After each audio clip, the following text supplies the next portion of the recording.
এই যে এই রুমটা এই যে জায়গাটা দেখা যায়, এই জায়গাটা তো মূলত বিমানটা এসে পড়ছে আর কি।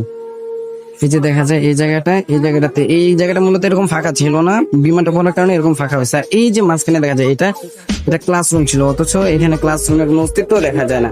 উপরে এই যে ফ্যানগুলো কয়েলগুলো শুধু ঝুলে আছে, এছাড়া আর কোনো অস্তিত্ব নাই। আর ওই যে টেবিলগুলো দেখা যায়, বাচ্চাদের টেবিলগুলো পড়তো যে বাচ্চারা। আর এই যে পাশে এই যে গ্রিল ভাঙা, আর এই যে পাশে এই যে উপরের এই রুম, আর এই যে যে গাছের পাতাগুলো পর্যন্ত পড়ে গেছে।